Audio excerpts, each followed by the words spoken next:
بسم اللہ الرحمن الرحیم وما ارسلناک الا رحمۃ للعالمین۔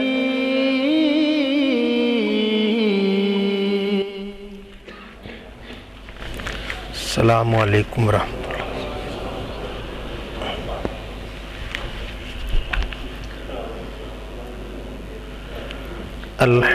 اللہ۔ الحمد للہ رب العالمین، والصلاة والسلام علی امام الانبیاء والمرسلین وعلی آلہ واصحابہ اجمعین، اما بعد فاعوذ باللہ من الشیطان الرجیم، بسم اللہ الرحمن الرحیم۔ اقتربت الساعة وانشق القمر، صدق اللہ مولانا العظیم۔ محبت، عقیدت، الفت اور پیار سے درود پاک۔ صلاۃ والسلام علیک یا سیدی یا رسول اللہ، وعلی آلک واصحابک یا حبیب اللہ۔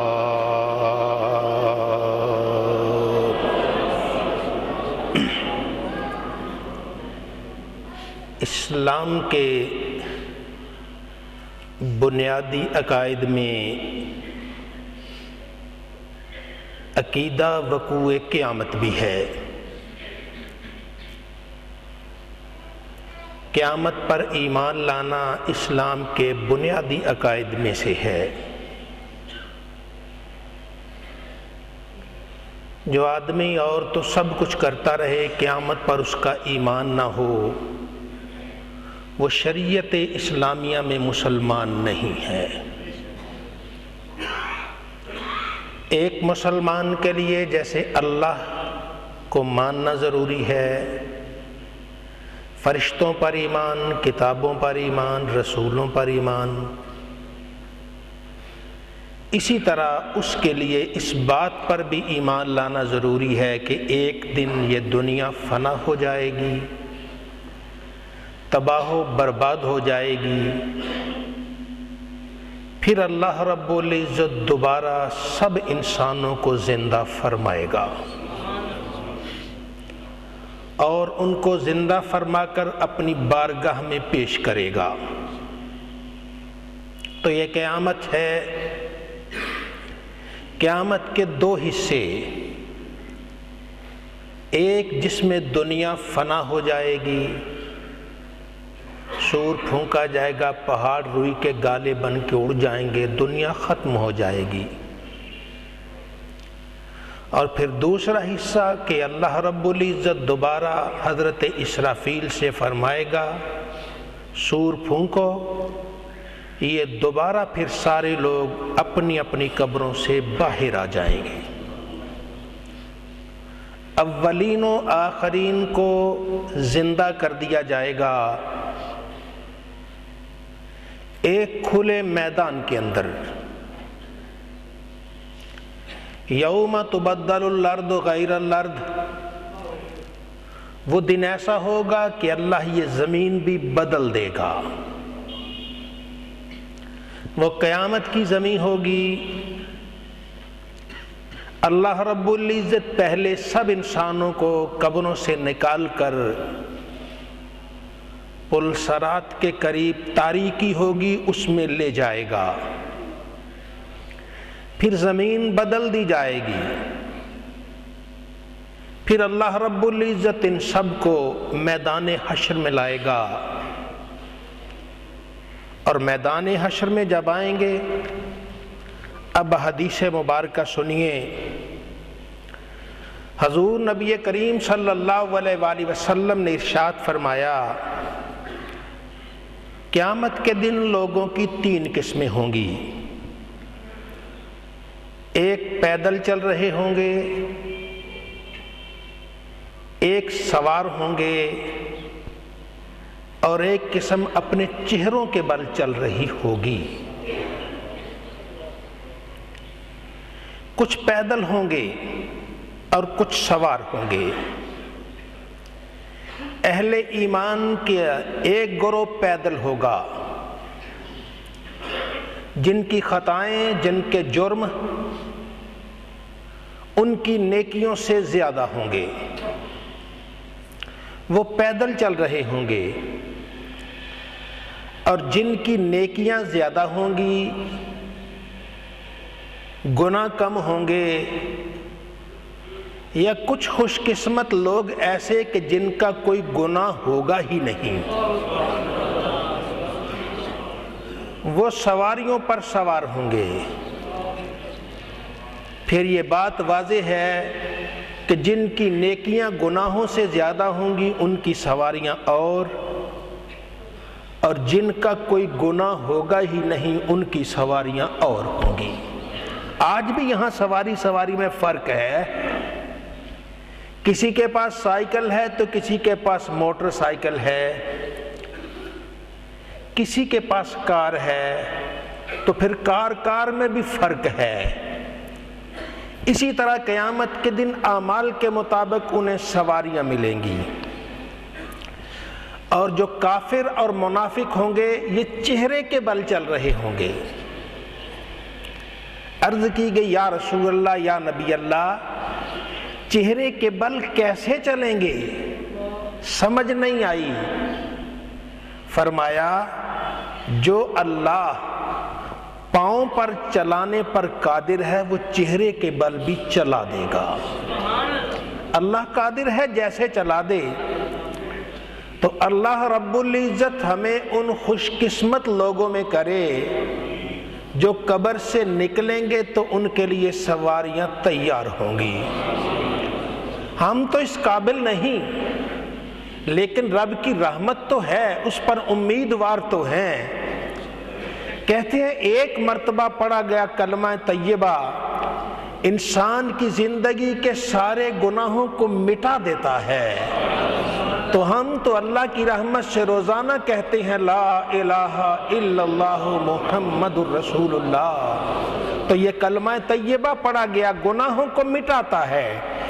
اس لیے اللہ کے فضل و کرم سے ہمیں امید ہے کہ رب تعالی ہمیں سواریوں پر جگہ عطا فرمائے گا۔ اور پھر اللہ رب العزت کا یہ بھی تو ارشاد ہے انا عند ظن عبدی بھی، میرا بندہ جیسا میرے بارے میں گمان کرے گا ویسا ہی مجھے پائے گا۔ اگر وہ گمان کرے گا میں بڑا قہار ہوں، بڑا جبار ہوں، پکڑ لیتا ہوں، چھوڑتا ہی نہیں بس، تو پھر تو اس کے ساتھ معاملہ ایسا ہی ہوگا۔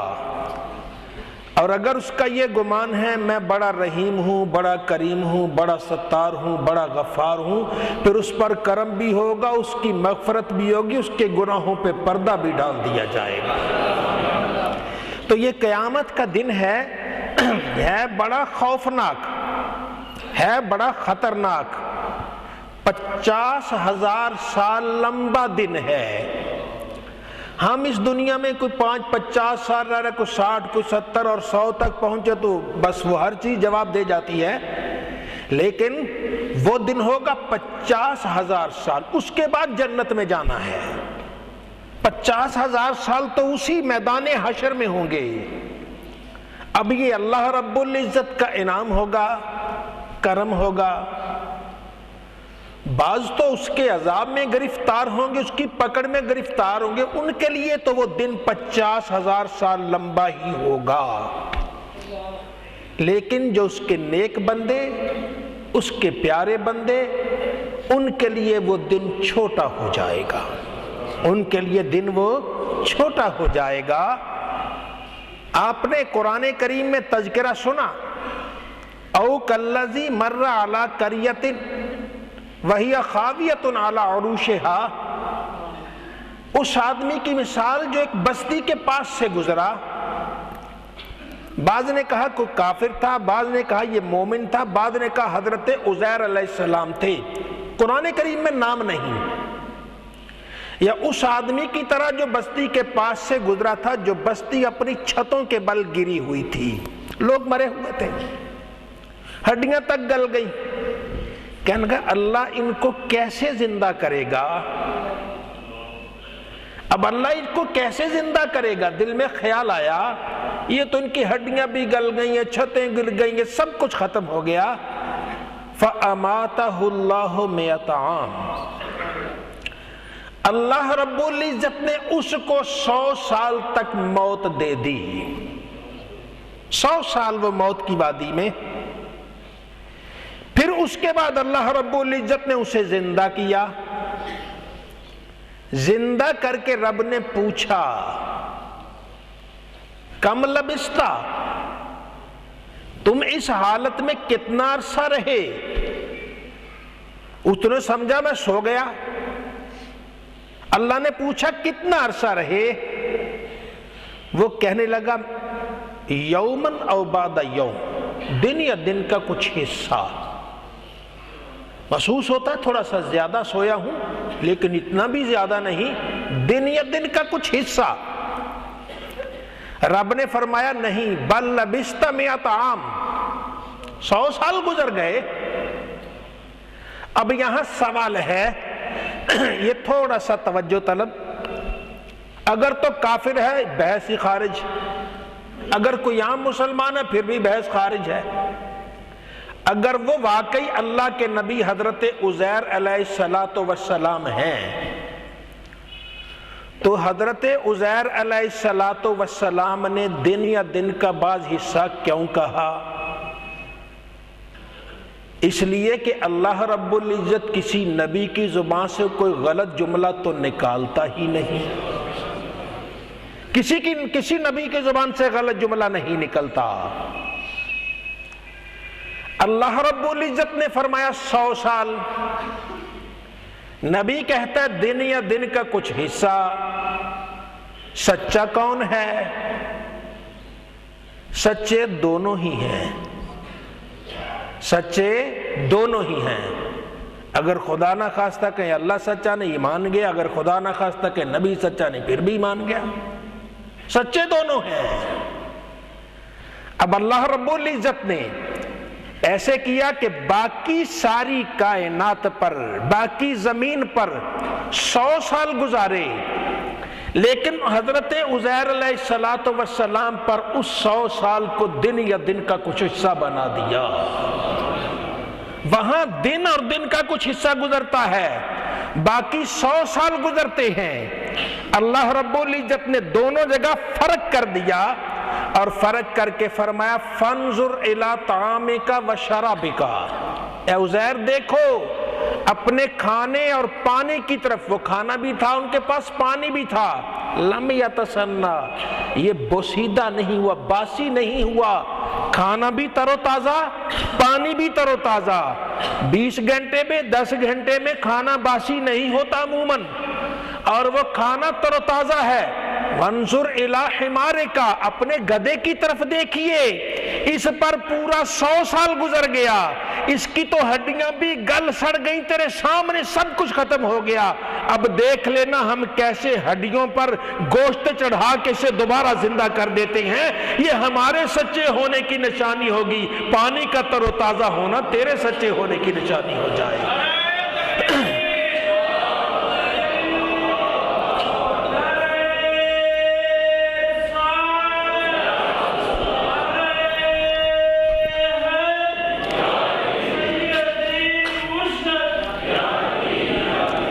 تو اللہ رب العزت کا یہ انعام ہوگا اہل ایمان پر کہ قیامت کے دن ان کے لیے بھی وہ 50,000 سال چھوٹا ہو جائے گا. اللہ قادر ہے کسی کے لیے 50,000 سال کر دے اور کسی کے لیے چھوٹا کر دے. تو اس لیے ہمیں یہ کہا گیا کہ رب تعالیٰ کی قدرت پر ایمان رکھتے ہیں، رب تعالیٰ کی قدرت پر یقین رکھتے ہیں. اللہ رب العزت نے قیامت کی کوئی نشانیاں بھی ذکر فرمائی. قرآن کریم میں، حدیث پاک میں قیامت کی نشانیاں ہیں، اور چھوٹی نشانیاں تو عموماً وقوع پذیر ہو گئیں. بڑی نشانیاں وہ رہتی ہیں. وہ آنے والی ہیں، لیکن اللہ ہر چیز پر قادر ہے۔ ایک لمحہ وہ نبی کریم صلی اللہ علیہ وسلم جب بادل دیکھتے تو گھبرا جاتے، کہیں قیامت تو نہیں۔ علامتیں بھی خود بیان کی۔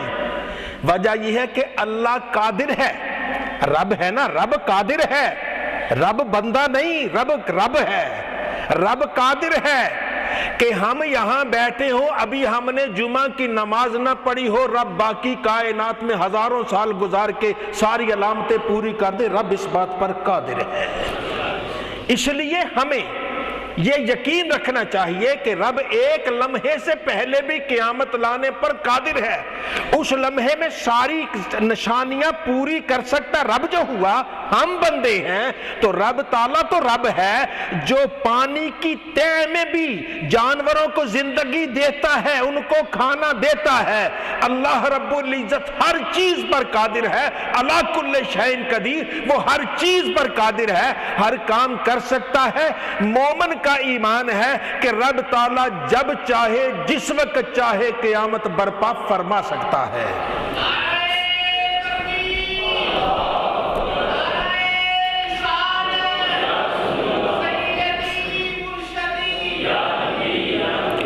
حضور نبی کریم صلی اللہ علیہ وسلم نے ارشاد میں جب نکلوں گا میری امت بھی قبروں سے نکلے گی، اللہ رب العزت قیامت کے دن مجھے اور میری امت کو ایک ٹیلے پر کر دے گا، اونچائی پر ٹیلے پر کر دے گا، اور رب تعالیٰ مجھے سبز جوڑا پہنائے گا۔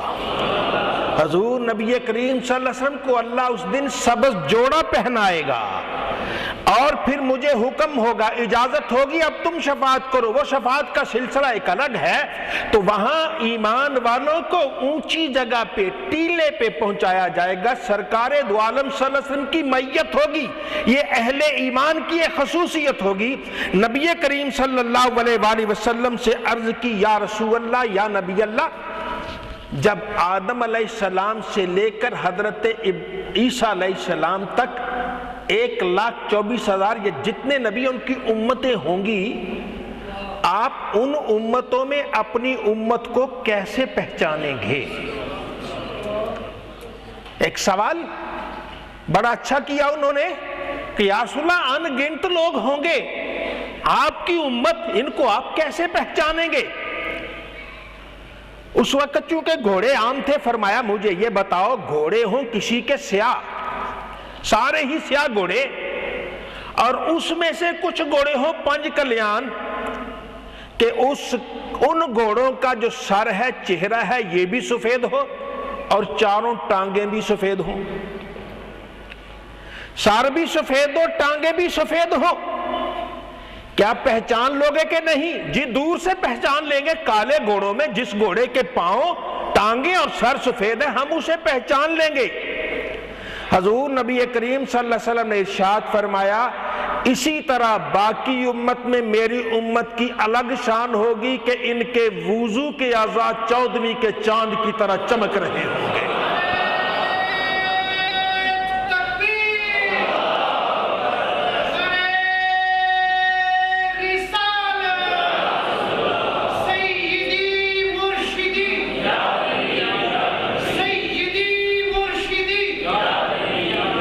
حضور نبی کریم صلی اللہ علیہ وسلم نے ارشاد فرمایا، یہ میری امت کے وضو کے اعضاء، جہاں جہاں وضو کا پانی لگے گا وہ 14ویں رات کے چاند کی طرح چمک رہے ہوں گے۔ اب اس میں حضرت ابو ہریرہ رضی اللہ تعالیٰ عنہ، آپ کا الگ نظریہ تھا سب سے ہی، ان کا اپنا ایک ذاتی نظریہ، وہ جب ویسے دھوتے تو وضو کرتے تو ویسے الگ وضو کرتے، جہاں کوئی دیکھ نہ رہا ہوتا تو پانی یہاں کی بجائے یہاں تک لے جاتے، کندھے تک لے جاتے، اور ادھر یہاں کا پانی وہ ٹخنوں کی بجائے گھٹنوں تک لے آتے۔ ایک مرتبہ کسی نے دیکھ لیا، فرمایا حضرت یہ کیسا وضو؟ فرمایا تم یہاں ہو؟ جی میں یہاں ہوں۔ آپ نے فرمایا میرے نبی صلی اللہ علیہ وآلہ وسلم نے خود ارشاد فرمایا، میں اپنے کانوں سے سنا کہ قیامت کے دن ایمان والے کو وہاں تک سونے کے زیورات چمکتے پہنائے جائیں گے جہاں تک اس کے وضو کا پانی جاتا ہے. اور میں چاہتا ہوں باقیوں کے تو یہاں تک ہو، میرے ذرا یہاں تک ہو. یہ ان کا اپنا خیال ہے. تو بہرحال جو وضو کی وجہ سے اعضائے وضو چمک رہے ہوں گے 14ویں کے چاند کی طرح، اسے زیورات پہنائے جائیں گے. اب بتائیے ذرا، اللہ جس کے وضو کے اعضاء روشن کر دے، نور والے کر دے، اور اس کے ساتھ ہی اس کے اعضائے وضو چمک رہے ہوں، ان کو زیورات اللہ پہنا دے، اب ان کو اللہ جہنم میں پہنچائے گا؟ بھائی جس کو پہلے ہی زیورات پہنا اس کو کہاں جہنم میں ڈالے گا؟ ان کے لیے تو جنت ہے. بہرحال کاروائی تو چلے گی، لیکن اللہ رب العزت نبی کریم صلی اللہ علیہ وآلہ وسلم کی امت کو جنت میں پہنچائے گا. اب ایک اور حدیث پاک سنیے تاکہ ہم بالکل ہی غافل نہ ہو جائیں، تیاری بھی کریں. لا تزول قدم عبد یوم القیامت حتی یسأل عن عمرہ فیما افناہ. بندے کے قدم اس وقت تک نہیں اٹھیں گے قیامت کے دن جہاں تک کہ اس سے پوچھ لیا جائے گا کہ تو نے اپنی عمر کو کہاں فنا کیا. میں نے تجھے عمر دی تھی، اللہ کہتا ہے میں نے تجھے زندگی دی تھی، 60 سال دی، 70 دی، 80 دی، تو نے عمر کو کہاں خرچ کیا؟ اس کا جواب دو. ان علم ہی فیما فعلا، میں نے تجھے علم دیا تھا، تو نے علم پر کہاں تک عمل کیا؟ میں نے تجھے مال دیا تھا، تو نے یہ مال کہاں سے لیا اور کہاں خرچ کیا؟ تو نے یہ مال کہاں سے لیا اور کہاں خرچ کیا؟ اور میں نے تجھے جسم دیا تھا، بتاؤ تو نے جسم کہاں بوسیدہ کیا؟ میں نے تجھے جسم دیا تھا، آخر یہ جسم آہستہ آہستہ بوسیدہ ہو رہا ہے، تو نے یہ جسم کس علم میں، کس چیز میں بوسیدہ کیا؟ اب جو ایمان والا اپنی عمر کو اللہ اور اس کے رسول کی اطاعت میں صرف کرے گا، اپنے علم پر عمل کرے گا، مال حلال طریقے سے کمائے گا، اچھی جگہ پہ خرچ کرے گا، اور اپنے جسم کو اطاعت خدا اور رسول میں بوسیدہ کر دے گا، قیامت کے دن اس کے تو وارے نیارے ہو جائیں گے. اللہ رب العزت اس پہ وہ مہربانی کرے گا کہ دنیا دیکھتی رہ جائے گی کہ یہ محمد مصطفیٰ کا غلام جا رہا ہے. تو اللہ رب العزت کا یہ انعام یا رب تعالیٰ کا یہ لطف و کرم ہوگا. آئیے اللہ رب العزت کے لطف و کرم کو حاصل کرتے ہیں اور ساری چیزیں رب کی رضا کے لیے، رب تعالیٰ کو خوش کرنے کے لیے کیا کرتے ہیں. کسی اور کو خوش نہیں کرنا، اللہ کو خوش کرنا ہے، نیلی چھت والے کو خوش کرنا ہے. حضرت ابو ہریرہ رضی اللہ تعالیٰ عنہ ایک دن تشریف فرما تھے، تو کسی نے کہا حضور حدیث پاک سنائے. وہ خاص حدیث پاک کو اشارہ کیا، فرمایا اچھا میں تمہیں وہ حدیث پاک سناتا ہوں. اتنا کہہ کے قال رسول اللہ صلی اللہ علیہ وسلم، اتنا کہنے لگے کہ آپ پر غشی سی چھا جاتی ہے. تھوڑی دیر کے بعد پھر افاقہ ہوتا ہے، پھر افاقہ ہوا تو پھر آپ فرمانے لگے اللہ کے پیارے رسول صلی اللہ علیہ وسلم نے ارشاد فرمایا، پھر غشی سی طاری ہو گئی. تیسری مرتبہ آپ نے پھر ایسے ہی کہا، پھر آپ پر غشی پہلی 2 سے طویل ہو گئی. پھر آپ کچھ سنبھل کے آپ نے ارشاد فرمایا کہ قیامت کے دن اللہ رب العزت 3 آدمیوں کو بلائے گا. ایک اللہ نے جسے قرآن دیا، علم کی دولت سے مالا مال کیا. ایک جو اللہ کی راہ میں شہید ہو گیا، اور دوسرا جس کے پاس اللہ نے مال و دولت کی فراوانی عطا فرمائی تھی. اللہ رب العزت جس کا علم ہوگا، جو قاری ہوگا، اس سے فرمائے گا میں نے تجھے علم دیا تھا، بتا تو نے علم کہاں خرچ کیا؟ اب وہ عرض کرے گا اے اللہ میں نے اس علم پر عمل کیا، میں راتوں کو اور دن کو طویل عرصے میں تیرے قرآن تیری کتاب کو پڑھتا رہا، پڑھاتا رہا۔ اللہ فرمائے گا تو جھوٹ بولتا ہے، فرشتے کہیں گے تو جھوٹ بولتا ہے۔ اللہ فرمائے گا بلکہ تو نے علم اس لیے پڑھایا کہ لوگ تجھے عالم کہیں، اور تجھے دنیا میں کہا گیا، لوگوں دنیا نے تیرے نعرے لگائے، سب کچھ کیا، بڑا تیرا عزت احترام کی، پھر مال والے کو پکڑا جائے گا، تجھے مال دیا تھا، وہ کہے گا یا اللہ مال تیرے رستے میں خرچ کیا۔ اللہ فرمائے گا نہیں، جھوٹ بولتا ہے، تو نے مال صرف اس لیے خرچ کیا تاکہ دنیا تجھے سخی کہے۔ شہید کو لایا جائے گا کہ تو نے جان قربان کی تھی، بتا تو صحیح، جان دی تھی کہاں صرف کی؟ کہے گا یا اللہ میں تیری رستے میں قربان۔ رب فرما جھوٹ بولتا ہے صرف اس لیے کہ لوگ کہیں تو بڑا بہادر ہے، تو شہید ہو گیا، یہ کہا گیا۔ پھر نبی کریم صلی اللہ علیہ وسلم فرمائے ان تینوں کو پاؤں کے بل گھسیٹ، پاؤں سے پکڑ کر گھسیٹ کر جہنم میں پھینکا جائے گا۔ اللہ رب العزت محض اپنے لطف و کرم سے ہم سب کو اس عذاب سے نجات عطا فرمائے۔ ہماری نیتوں میں وہ خلوص نہیں، اللہ ہماری نیتوں میں اخلاص عطا فرمائے۔ اللہ ہم سب کو اپنی رضا کی خاطر کام کرنے کی توفیق عطا فرمائے۔ اللہ رب العزت کی رضا کے لیے جو کام کرتا ہے رب تعالیٰ اس پہ مہربانی فرماتا ہے۔ اب آگے سنیے، حضور نبی کریم صلی اللہ علیہ وسلم نے ارشاد فرمایا مومنوں پر، مسلمانوں پر تکلیفیں مصیبتیں آتی رہتی ہیں۔ مسلمان کو کوئی تکلیف آ جاتی ہے، دوسرا مسلمان اس کی تکلیف میں اس کا ہاتھ بٹاتا ہے اور اس کو تسلی دیتا ہے۔ کسی کا بیٹا فوت ہو گیا، اس کو جا کے کہتا ہے بھئی اللہ مہربانی کرے، اللہ کی رضا پہ راضی رہو، وہ تسلی دیتا ہے۔ کسی کا مال ضائع ہو گیا، وہ دوسرا آتا ہے کہتا کوئی بات نہیں، اللہ دن پھیک جیسے دن نہیں رہتے، بندے نے کیا کرنا ہے، کرنا تو اللہ نے ہے۔ بندہ صرف اتنا ہی جا کے اس کو تسلی دیتا ہے۔ اللہ کے نبی صلی اللہ علیہ وآلہ وسلم نے ارشاد فرمایا جو کسی مسلمان کو اس کی مصیبت میں، اس کی تکلیف میں تسلی صرف دیتا ہے، اللہ رب العزت قیامت کے دن سب کے سامنے اسے عزت و کرامت کے جوڑے پہنا دے گا۔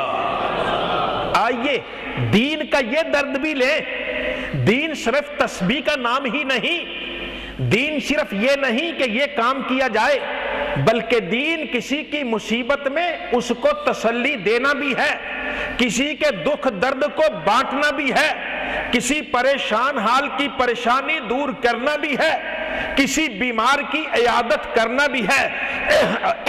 اور آپ نے یہ بھی سنا کہ حضور نبی کریم صلی اللہ علیہ وسلم نے ارشاد فرمایا جو کسی بیمار کی تیمارداری صرف کرتا ہے، اللہ رب العزت 70,000 فرشتے اس کے ساتھ روانہ کر دیتا ہے۔ آپ یہاں سے اس کالونی سے اٹھے، دوسری کالونی پہ گئے کسی بیمار کی عیادت کے لیے، اللہ رب العزت 70,000 فرشتے آپ کے ساتھ یہاں سے لے کر وہاں تک بھیجے گا۔ آپ تیمارداری کے لیے یہاں سے لاہور جاتے ہیں، اللہ رب العزت یہاں سے فرشتے 70,000 ساتھ بھیجے گا۔ اور پھر کیسے ہوگا کہ اگر صبح کو آپ اس کی تیمارداری کرتے ہیں، شام تک وہ 70,000 فرشتہ دعائیں کرتا رہے گا یا اللہ اس تیمارداری کرنے والے کے سارے گناہوں کو معاف فرما دے۔ استعمارداری کرنے والے کے سارے گناہوں کو معاف کر دے۔ اور رب نے تو دین ہمیں درد کا دین دیا ہے، رب نے تو ہمیں دین کسی کے دکھ بانٹنے کا دیا ہے، رب نے ہمیں دین کسی کے بھلائی کا دین دیا ہے۔ تو نبی عربی صلی اللہ علیہ وسلم نے ارشاد فرمایا جو کسی مصیبت میں کسی کو صرف تسلی دیتا ہے، اللہ رب العزت اسے قیامت کے دن عزت و کرامت کے جوڑے پہنا دے گا۔ اور پھر نبی کریم صلی اللہ علیہ وسلم نے یہ بھی ارشاد فرمایا، حضرت عبداللہ ابن عمر رضی اللہ تعالیٰ عنہما اسے بیان کرتے ہیں، فرمایا میں نے سنا حضور رسول اللہ صلی اللہ علیہ وسلم ارشاد فرما رہے تھے اللہ رب العزت مومن کو اپنے قریب کرے گا، اللہ مومن کو اپنے قریب کرے گا، اور رب تعالیٰ اسے اپنی رحمت میں لے لے گا، رب تعالیٰ اسے اپنی رحمت میں لے لے گا۔ حدیث پاک کے جو لفظ ہیں اس کا تو ویسے معنی رب اسے اپنی بغل میں لے لے گا، لیکن اس کو ترجمہ کرتے ڈر لگتا ہے۔ اللہ تعالیٰ اسے اپنی رحمت، آپ اندازہ لگا لیجئے اللہ کتنا کرم کرے گا، اسے اپنا اتنا کرے جیسے جو انسان کسی کو بغل میں لے لیتا ہے، اللہ اسے اپنی رحمت میں لے لے گا، پھر رب تعالیٰ اس پر رحمت کی چادر ڈال دے گا، رب تعالیٰ اس پر اپنے کرم کی چادر، آپ کسی پیارے کو یا اپنے پاس لاتے ہیں اوپر چادر ڈالتے ہیں، جس سے نفرت ہو اس کو کبھی سینے سے نہیں لگاتے، اور سینے سے اسے ہی لگایا جاتا ہے جو پیارا ہوتا ہے، اور اس پر ہی کپڑا ڈالتے ہیں جو پیارا ہوا کرتا ہے۔ ایمان والا جو کلمہ طیبہ پڑھتا ہے اللہ کو اتنا پیارا ہوگا کہ اللہ اسے اپنی رحمت میں لے لے گا اور اس پر اپنی رحمت کی چادر ڈال دے گا، اور چادر ڈال کے رب تعالیٰ اسے کہے گا اچھا بھئی مجھے ایک بات بتاؤ، تم نے یہ گناہ کیا تھا، لے گا چادر میں، اور چادر میں کسی کو پتہ بھی نہیں، اس کو رب کی راز و نیاز ہو رہی ہے، اور رب راز و نیاز میں تو نے یہ جرم کیا تھا نا، یا اللہ کیا ہے، یہ کیا تھا نا، یا اللہ کیا ہے، یہ کیا تھا نا، یا اللہ کیا ہے۔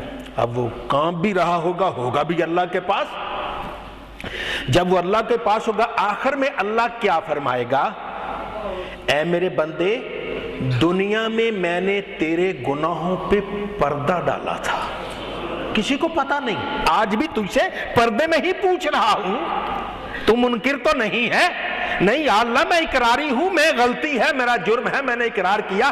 اللہ فرمائے گا دنیا میں میں نے تیرے گناہوں پہ پردہ ڈال دیا ہے، جا میرا انعام دیکھ، آج میں نے تیرے گناہوں کو معاف کر دیا ہے۔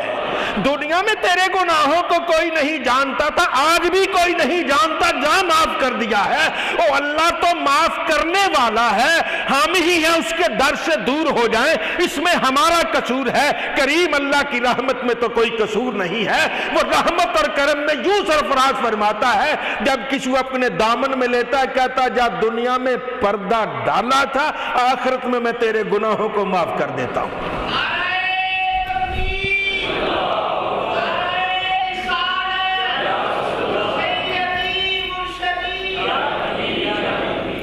اور پھر اسے نامہ اعمال دائیں ہاتھ میں، جنت کی رسید دائیں ہاتھ میں دے دی جائے گی، جاؤ چلے جاؤ۔ اور جو منافق اور کافر سب کے سامنے رب پوچھے گا بولو بھائی تیرا یہ گناہ، اب جس کو سب کے سامنے رسوا کر دے گا پھر تو وہ رسوا ہو گیا، اور جس کو اپنی رحمت میں لیتا کسی کو کیا خبر ہے، کسی کو کوئی خبر نہیں۔ ایمان والے بس تو اللہ سے دعا کر یا اللہ میرے ایمان کو سلامت رکھنا، مرتے وقت مجھے کلمہ طیبہ نصیب کر دینا، اور جسے مرتے وقت کلمہ طیبہ نصیب ہو جائے گا انشاءاللہ قیامت کو رب کی بارگاہ میں دوڑتا ہوا جائے گا اور جنت کے انعام لیتا جائے گا۔ اللہ ہم سب کو اہل جنت میں فرمائے۔